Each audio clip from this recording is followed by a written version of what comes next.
제19장. 아볼로가 고린도에 있을 때 바울이 윗지방으로 다녀 에베소에 와서 어떤 제자들을 만나 너희가 믿을 때 성령을 받았느냐? 아니라 우리는 성령이 계심도 듣지 못하였노라. 그러면 너희가 무슨 세례를 받았느냐? 요한의 세례니라. 요한이 회개 세례를 베풀며 백성에게 말하되 내 뒤에 오시는 이를 믿으라 하였으니 이는 곧 예수라. 그들이 듣고 주 예수의 이름으로 세례를 받으니 바울이 그들에게 안수하매 성령이 그들에게 임하심으로 방언도 하고 예언도 하니 모두 12사람쯤 되니라. 바울이 회당에 들어가 석 달 동안 담대히 하나님 나라에 관하여 강론하며 권면하되 어떤 사람들은 마음이 굳어 순종하지 않고 무리 앞에서 이 도를 비방하거늘 바울이 그들을 떠나 제자들을 따로 세우고 두란노 서원에서 날마다 강론하니라. 2해 동안 이같이 하니 아시아에 사는 자는 유대인이나 헬라인이나 다 주의 말씀을 듣더라. 하나님이 바울의 손으로 놀라운 능력을 행하게 하시니 심지어 사람들이 바울의 몸에서 손수건이나 앞치마를 가져다가 병든 사람에게 얹으면 그 병이 떠나고 악귀도 나가더라. 이에 돌아다니며 마술하는 어떤 유대인들이 시험삼아 악귀 들린 자들에게 주 예수의 이름을 불러 말하되 내가 바울이 전파하는 예수를 의지하여 너희에게 명하노라.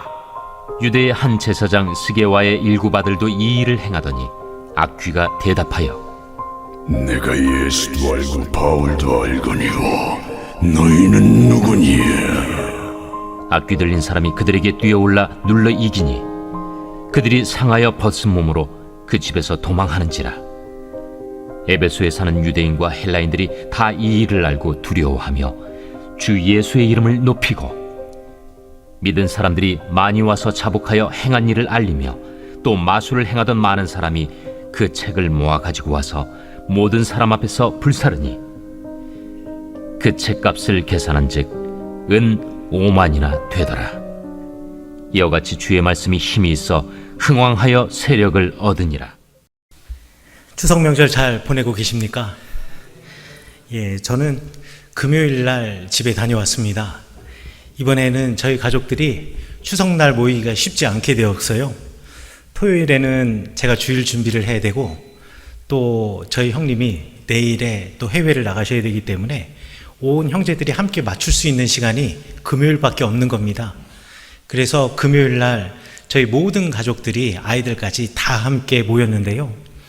어머님께서 다들 바쁘고 힘든데 이번에는 추석 음식 하지 말고 우리 금요일 날 외식하고 다 함께 모여서 식사하는 게 중요하니까 얼굴 보는 게 중요하니까 우리 함께 그날 나가서 먹자. 그래서 금요일 날 다 함께 닭갈비를 먹었습니다. 그리고 난 다음에 커피를 마시러 갔어요. 정말 분위기 좋은 곳에 갔거든요. 아주 큰 곳에 갔는데 이게 명절이다 보니까 사람들이 없더라고요. 커피를 마시러 간 시각이 대략 한 6시 반이 넘었는데 손님이 별로 없었습니다. 다들 이제 명절 준비를 하느라 집에 계실 테니까요.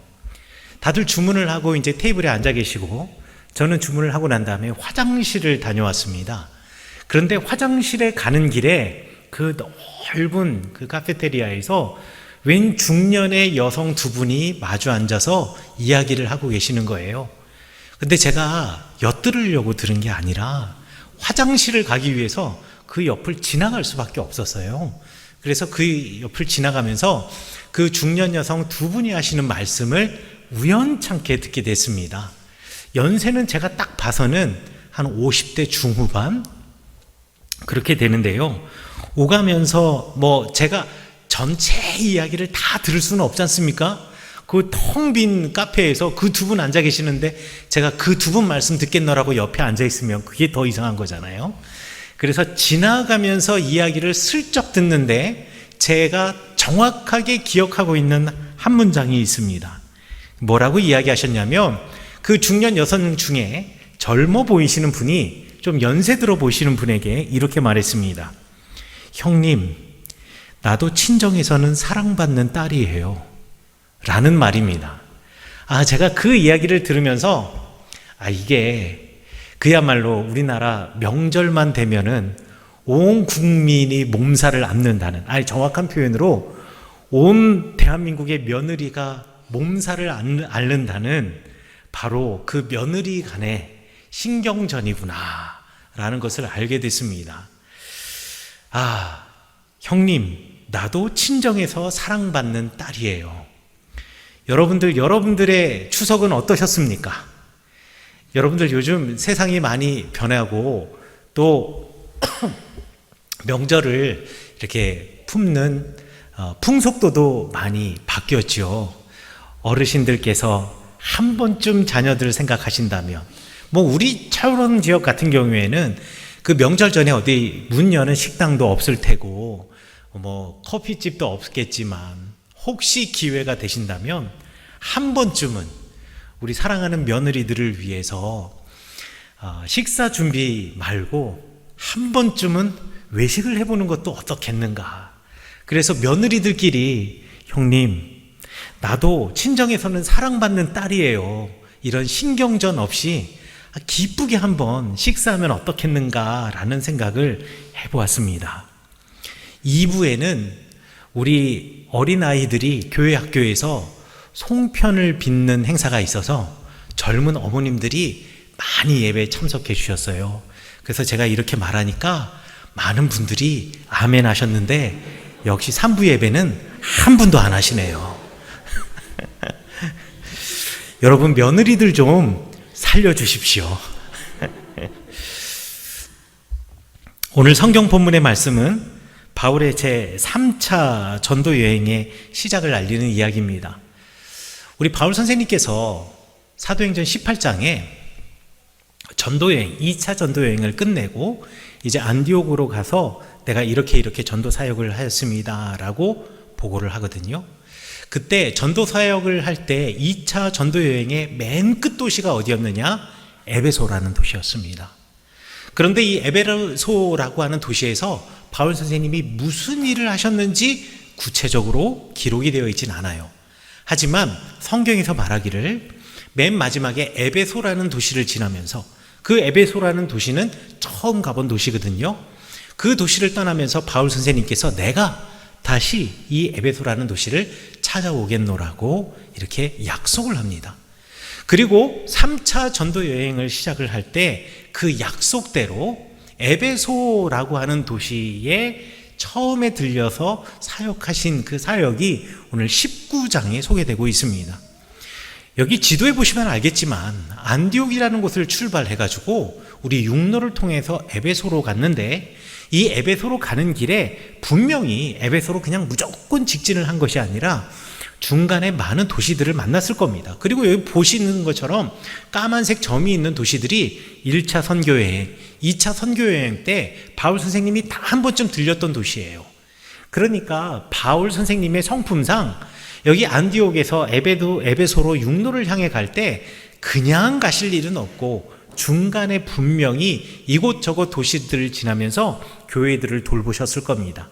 그럼에도 불구하고 19장에서 제일 먼저 에베소를 이야기하는 이유는 18장에서 2차 전도여행의 맨 끝에 에베소를 방문하시고 다시 돌아오겠나라고 약속하셨고, 바울 선생님께서 그 약속을 지키셨다라는 것을 우리 사도행전을 기록한 누가 선생님은 이야기하고 싶었기 때문에 에베소로 간 이야기를 제일 처음 이야기하고 있는 것입니다. 자, 그런데 에베소를 이 바울 선생님께서 처음, 그러니까 바울 선생님의 2차 전도 여행 때 찾으셨을 때 바울 선생님이 에베소에서 어떤 일을 행하셨는지, 그리고 그때의 사역이 얼마나 성공적이었는지에 대해서는 구체적으로 성경에서 어떻다라고 기록되어 있는 것은 없지만, 바울 선생님께서 두 번째로 에베소에 찾으셨을 때 에베소 회당에 있었던 유대인들의 반응을 보면 제일 처음 에베소에 가서 주님의 말씀과 복음을 전했을 때 바울 선생님의 선교와 전도가 그리 성공적이지는 않았던 것 같았습니다. 그러나 바울 선생님이 처음 에베소를 찾아가시고, 그러니까 2차 전도 여행 때 처음 에베소를 찾아가셔서 말씀을 전하시고 이제 가이사랴를 지나 안디옥으로 가셨을 때 그 자리에 누가 오게 되냐면은요, 아볼로라고 하는 사람이 오게 됩니다. 에베소에 아볼로라는 사람이 바울 선생님 다음에 오게 되는데, 이 알렉산드리아 출신인 아볼로는 에베소에 와서 요한의 회개의 메시지, 요한의 세례를 전파하였는데, 이 요한의 세례 그리고 이 아볼로가 전한 회개의 메시지는 큰 성공을 거두었던 모양입니다. 그래서 바울 선생님께서 다시 에베소로 돌아왔을 때 예수 그리스도의 복음을 아는 사람들이 그 땅 에베소에 있었다는 것을 우리 성경을 통해서 알 수가 있습니다. 자, 그러면 아볼로는 어떻게 예수 그리스도의 복음의 메시지를 효과적으로 그리고 에베소 사람들에게 잘 전달할 수 있었을까요? 이 아볼로라는 사람이 어떻게 예수님을 알게 되었는지 역시 성경에 기록되어 있는 바는 없지만, 아마 복음을 아는 누군가를 통해서 분명히 예수 그리스도의 복음을 들었을 것이고, 그 복음을 에베소에서 전했을 터인데, 이 아볼로가 어디 출신의 사람인가를 보면 이 아볼로가 어떤 방식으로 예수 그리스도의 복음을 전했는지에 대해서 우리가 추측해 볼 수가 있습니다. 우리 18장에 보면 아볼로에 대해서 소개를 할 때 이 아볼로는 알렉산드리아 출신의 사람이고 학문이 많고 성경에 능한 자라고 이야기를 합니다.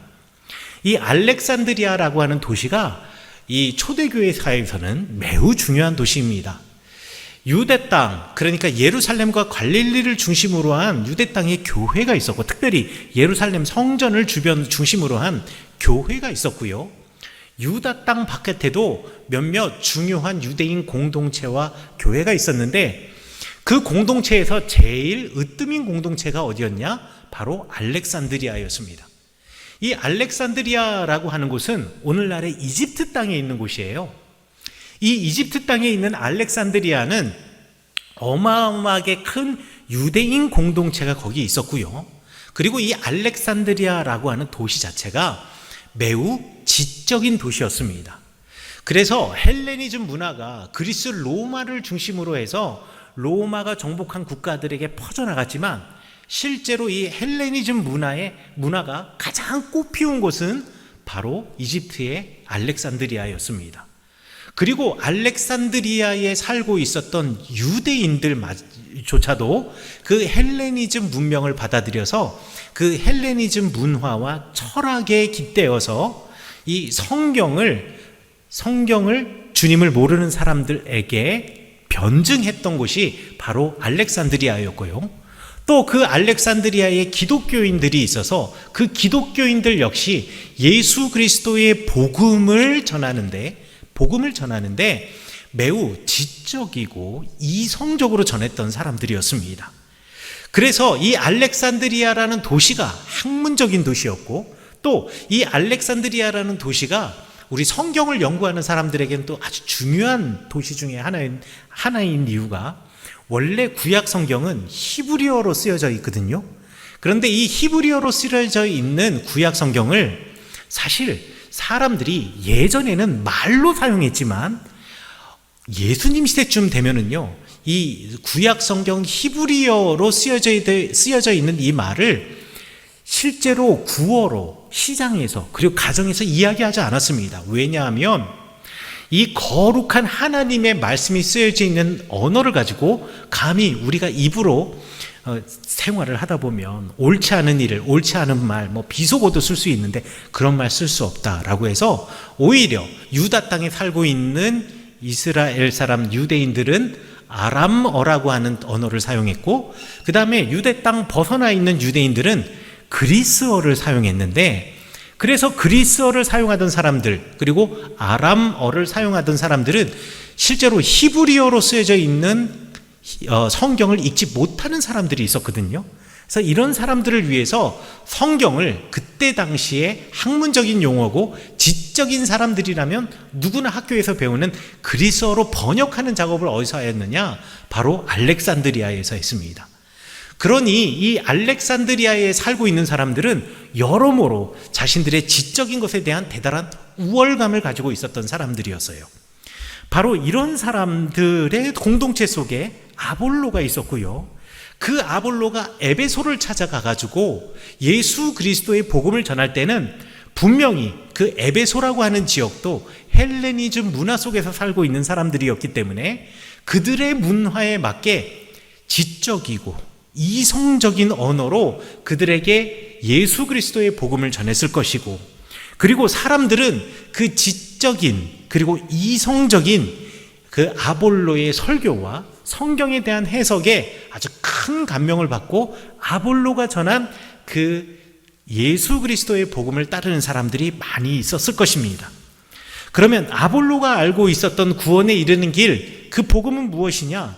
바로 자기가 죄인이라는 것을 인정하고 우리가 죄의 길에서 돌이키는 것, 회개하는 것이 바로 바울이 전한 복음이었고요.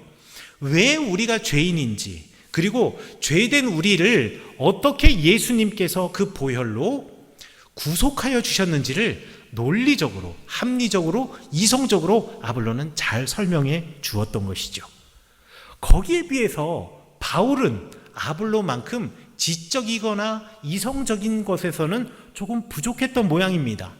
그래서 오늘 성경 말씀에 보면 에베소로 다시 바울이 약속대로 찾아가서 유대인들의 회당에 가서 석 달 동안이나 그곳 회당에서 주님의 말씀을 전하였는데, 그리고 복음을 증거하고 예수 그리스도를 증거했는데, 아니 사람들로부터 별로 환영을 받지 못했습니다. 환영을 받지 못했다는 말은 뭐 거기서 핍박을 받고 박해를 받았다 이런 의미가 될 수도 있겠지만, 사람들이 바울이 하는 말을 귀 기울여 듣지 않았다라는 거죠. 왜요? 아볼로가 전하는 그 미려하고 그리고 수사학적인 그 복음에 비해서 바울이 말한 그 복음은 너무나 단순해 보이고 너무나 투박해 보였기 때문에, 지적으로 아름다워 보이지 않았기 때문에 바울이 전하는 그 복음이 환영받지 못했던 것입니다. 그래서 오늘 성경 말씀에 보면 바울 선생님께서 결국 그 회당에 나와서 이제 두란노 서원이라는 곳에 가서 그 두란노라는 곳에서 오히려 제자들을 삼고 그것에서 주님의 말씀을 전하는 이야기가 여기에 나옵니다. 여러분, 이러면서 이 성경에는 아볼로가 전한 구원에 이르는 길과 바울이 전한 구원의 길에 대해서 서로 비교하고 있고, 아볼로가 전한 구원의 길, 이것을 갖다가 요한의 세례, 또 요한의 세례라는 것은 우리 사도행전 18장 그리고 19장에서는 회개의 세례라고 이야기를 하고 있고, 또 바울 선생님이 전한 세례는 성령의 세례, 예수의 이름으로 주는 세례라고 말하고 있는데, 그 두 명이 말했던, 아볼로가 말했던 세례와 바울이 말했던 세례가 도대체 어떤 차이가 있었을까요? 그리고 요한의 세례와 성령의 세례, 그리고 회개의 세례와 성령의 세례는 도대체 어떤 차이가 있었을까요? 제가 이 둘을 비교한다고 해서, 오늘 성경 말씀에서 비교한다라고 해서 요한의 세례는 값어치가 없다라는 것이 절대로 아닙니다. 요한의 세례는 매우 소중합니다. 그런데 요한의 세례를 뛰어넘어서 성령의 세례로 나아가야 한다라는 것을 우리 바울 선생님이 가르쳤다라는 것이요. 그리고 여러분들도 요한의 세례가 매우 중요하고, 맨 처음 물로 받는 회개의 세례, 요한의 세례를 얻어야 하겠지만, 그 다음에는 우리가 성령의 세례로 이끌어져 가야 한다라는 것을 여러분에게 말씀드리고자 합니다. 요한의 세례라는 게 뭡니까? 우리 마태복음 3장, 마가복음 1장, 그리고 누가복음 3장, 요한복음 1장에서는 세례 요한이 이 땅에 와서 광야에서 이런 메시지를 전합니다. 회개하라, 천국이 가까워 왔느니라. 여기서 천국이 가까워 왔다라는 말은 천국이 어디 먼 미래에서 이제 올 것이다, 미래에 우리가 천국에 갈 것이다 라는 이야기를 하는 것이 절대로 아닙니다. 이 세례 요한이 말하고 있는 천국이 가까이 왔다라는 말은 비유하자면 이런 거와 같습니다. 여러분들 서울 가보셨으면 전철 타보셨을 텐데요. 여러분들 전철을 타보시면 전철역 정거장에 이 위에 스크린이 있습니다. 이렇게 스크린이 있고요. 그 스크린에 보면 지금 내가 타야 할 전철이 어느 역쯤 왔는지 거기 표시가 되어 있습니다. 그러니까 내가 지금 이 역에 서 있는데, 뭐 예를 들어서 제가 종강역에 서 있는데, 지금 내가 타야 할 열차가 지금 서울역까지 왔다라고 하면, 이제 몇 분 있으면은 이제 내가 서 있는 종강역으로 오겠구나, 이렇게 감이 오죠. 그런데 이 전철들이 점점 가까이 오다가 이제 바로 전역을 출발하잖아요. 그러면은 전광판에 뭐라고 뜨냐면, 이제 무슨 기차가 어디 행 기차가 바로 전역을 출발했습니다. 그리고 조금 지나면은요, 곧 도착합니다 라고 거기에 안내 표시가 나옵니다. 여기서 기차가 곧 도착합니다 라는 말이 천국이 가까워 왔다라는 말입니다.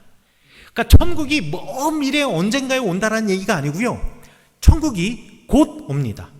바로 내 옆에 있습니다 라는 말이 우리 세례 요한 선생님이 말했던 천국이 가까워 왔다라는 말입니다. 자, 그러면 우리가 어떻게 해야 될까요? 세례 요한이 말하는 것은 이제 열차가 도착하는데, 이제 스크린 도어가 열리고 그 다음에 열차 문이 열릴 텐데 거기 타야 하는데, 거기 타기 위해서는 우리가 회개를 해야 하거든. 그러니까 우리 회개해야 돼. 여러분 회개하십시오. 열차가 도착합니다. 이제 문이 열립니다. 빨리 회개하십시오. 그리고 그 열차에 타십시오 라고 말하는 것이 회개의 세례, 회개의 메시지였고, 수많은 사람들이 유대 광야로 나가서 요한이 전했던 그 회개의 세례, 회개의 복음을 듣고 사람들이 물 세례를 받으신 거죠. 그런데 이걸로 끝이 아닙니다. 여러분, 그래서 우리가 천국 열차에 타면 그냥 끝이었던가? 세례 요한 선생님은 그렇게 말하지 않았습니다. 그래서 회개하십시오, 그래서 그 열차에 타십시오 라고 말하면서 무엇이라고 이야기했냐? 그런데 그리고 난 다음, 여러분들이 회개를 하고 난 다음, 이제 우리 메시아 그리스도 예수가 오실 것인데, 그는 장차 성령으로 세례를 줄 것입니다. 나는 그의 신들매도 풀기에 감당할 수 없는 아주 작은 사람입니다.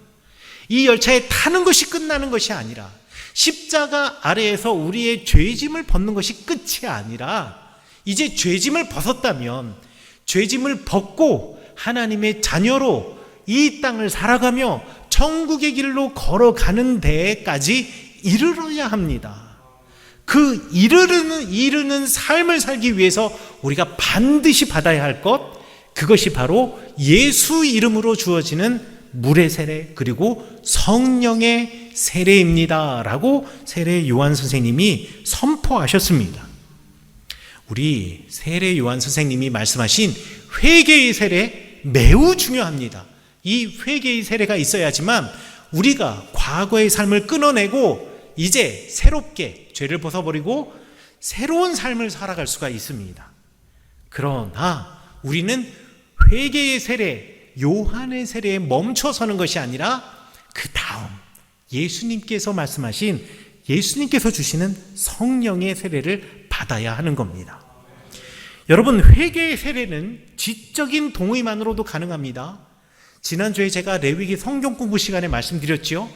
제가 예수님을 만나고 또 내 삶에 있어서 내가 정말 죄인이구나, 내 삶이 정결한 삶이 주님 앞에서 정말 정결한 삶을 살아가고 있지 않는구나 라는 것을 알면서 제가 큰 감동을 얻고 내 삶을 바꿔야겠다라고 다짐했던 계기 중에 하나가 뭐였냐면, 학교에서 레위기 수업을 들으면서, 레위기 수업이요, 목사님들이 와서 설교하는 이런 수업이 아니라 정말 성경 본문을 펴놓고 히브리어 단어 하나하나의 뜻을 알아가면서 그것을 학문적으로 풀어헤치면서 이게 무슨 뜻인지, 이게 어떤 의미인지, 그래서 어떻게 해야 되는지를 배워가는 수업이었는데, 그 학문적인 수업이고 그 어려운 수업을 들어가면서도 그 안에서 내가 나의 실상은 이렇구나, 내 삶이 이렇구나, 내가 이렇게 주님 앞에서 거룩하지 못한 삶을 살아가고 있구나 라는 것을 제가 알게 되었던 것. 사실 회개라는 것은, 내 삶에 뭔가 문제가 있다라는 것은 지적인 동의만으로도 가능하고 지식으로, 공부를 통해서 배우고 깨달을 수도 있습니다. 그 아볼로가 바로 그 역할을 했던 것입니다. 아볼로는 헬레니즘 문화의 깊은 영향을 받아서 철학적인 신앙을 가진 에베소 사람들에게 우리가 어떤 죄인인가, 왜 우리가 죄인인가, 왜 우리가 죄 지을 수밖에 없는가, 왜 예수님이 필요하신가, 왜 예수님께서 우리의 죄를 대속하실 수 있었던가, 왜 대속하셨던가, 그래서 우리가 어떻게 의롭게 되었던가를 지적으로 철학적으로 설명할 수는 있었습니다. 아볼로는 이 방면에 있어서는 탁월했던 사람입니다. 그런데 사람들이 이것을 아는 것으로 끝난다면 그것이 무슨 의미가 있겠습니까? 그래서 우리에게는 성령의 세례가 필요한 겁니다. 성령의 세례가 무엇인가를 정의하기 전에 성령은 어떠한 역할을 하는지, 그리고 성령을 받은 사람은 어떻게 되는지를 알게 되면 성령 세례가 무엇인지를 알 수가 있습니다. 제가 설교를 준비하면서 신약 성경 전부에서 성령께서 어떤 일을 하셨는지에 대해서 쭉 다시 한번 정리를 해보았습니다. 신약 성경에 나와 있는 성령의 행하신 일들을 다 정리해 보았는데요, 이런 일들을 하셨습니다. 우리 성령께서는 우리를 시험하기도 하시는 분입니다. 우리를 시험하는 이유는 우리에게 더 큰 은혜와 복을 주시려고, 그리고 성령님께서는 우리에게 어떤 말을 해야 할지 우리 입술에 할 말을 담아주시는 분이십니다. 그리고 성령님께서는 가난한 자에게 복음을 전하시는 분이십니다. 소외된 사람들을 찾아가셔서 그들에게 예수 그리스도를 전하시는 분이십니다. 성령님은 우리를 거듭나게 하시는 분입니다. 생수의 강이 흐르게 하시는 분입니다. 우리를 영원히 살게 하시는 분입니다. 우리 성령님께서는 예수 그리스도를 증언하십니다. 우리 성령님께서는 진리 가운데 인도하십니다. 그리고 부활의 증인이 되십니다. 그리고 성령님께서는 우리를 위해서 중보하시고 기도해 주십니다. 그리고 성령님께서는 우리를 의롭다 하시고 우리에게 평강을 주시며 우리에게 희락, 기쁨을 주십니다. 그리고 성령님께서는 우리에게 소망을 주셔서 어떠한 상황 가운데서도 주님의 자녀임을 잊지 않고 우리가 주님의 자녀가 될 수 있다라는 확신을 주십니다. 우리 성령님께서는 우리를 깨끗게 하시고, 그리고 우리를 거짓 없는 사랑으로 품어 안아주시는 분이 바로 성령님이십니다. 그리고 성령님은 우리를 거룩하게 하십니다.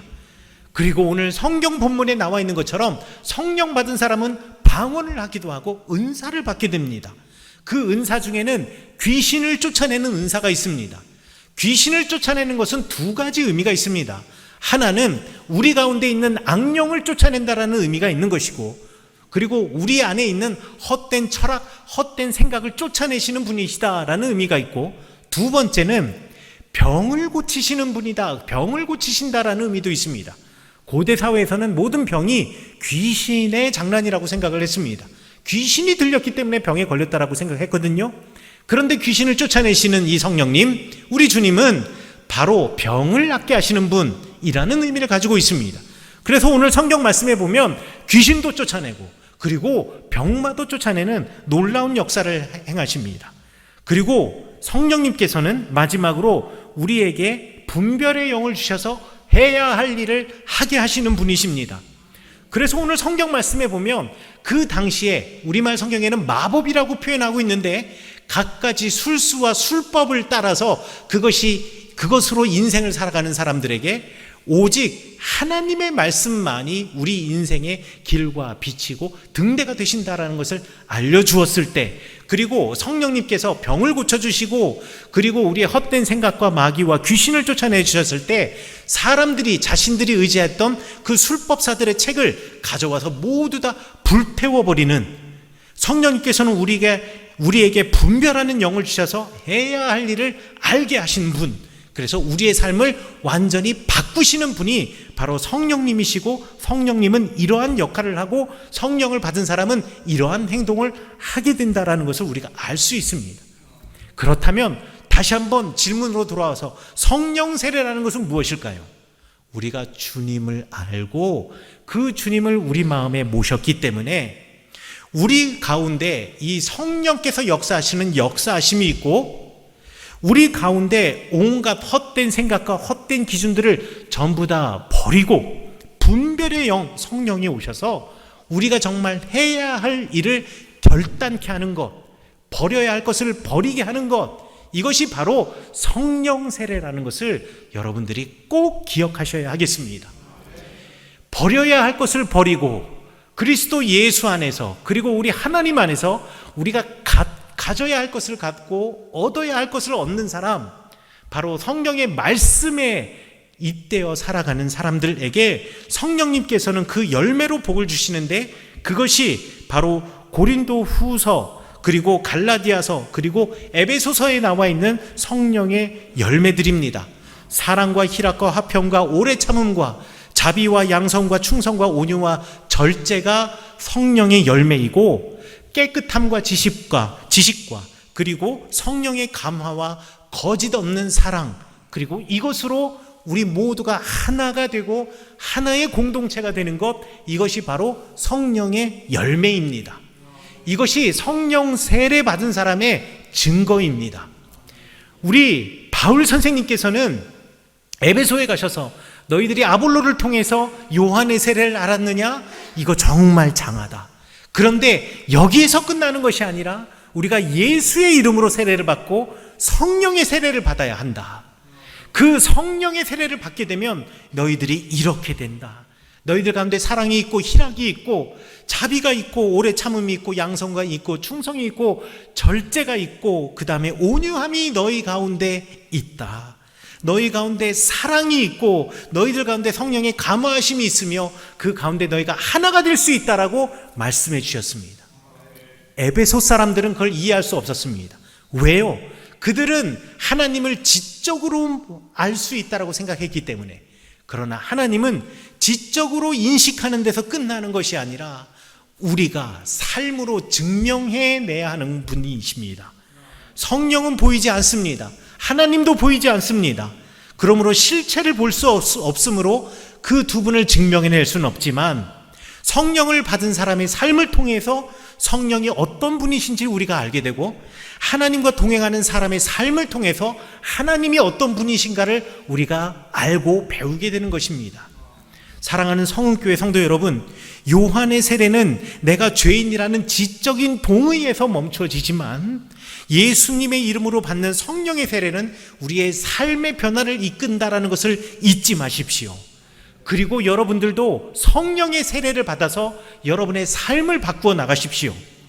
바울 선생님께서는 옥중에서도 에베소 교회 교인들에게 편지를 보내면서 끊임없이 너희들이 성령 세례를 받은 사람의 삶을 살아야 한다는 것을 반복해서 말씀하십니다. 에베소서에서 우리 바울 선생님은 이렇게 말씀하십니다. 유혹의 욕심을 따라서 구습을 따르는 옛사람을 벗어버리고 오직 너희 심령이 새롭게 되어서 하나님을 따라 의와 진리의 거룩함으로 지음을 받은 새 사람을 입으라. 그리스도께서 너희를 사랑하신 것처럼 너희도 사랑 가운데 거하라. 그리고 그 사랑 가운데 행하라.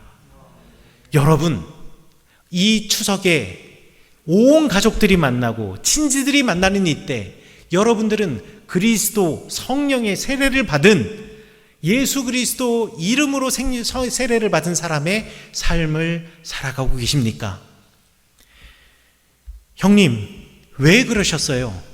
저도 우리 친정에서는 사랑받는 딸이에요. 이 말이 여러분들의 가정에 있으면 안 되겠습니다. 여러분 서로 사랑하십시오. 여러분 성령 안에서 여러분의 삶을 바꾸어가며 서로 용납하시고, 그래서 여러분 가운데 마땅히 받아야 할 세례, 성령의 세례를 받으시고 마땅히 맺어야 할 성령의 열매를 맺으시길 간절히 축원합니다. 그래서 서로 하나가 되는 여러분의 가정 이루시고 여러분의 삶 이끄시는 여러분 되시기를 간절히 축원합니다.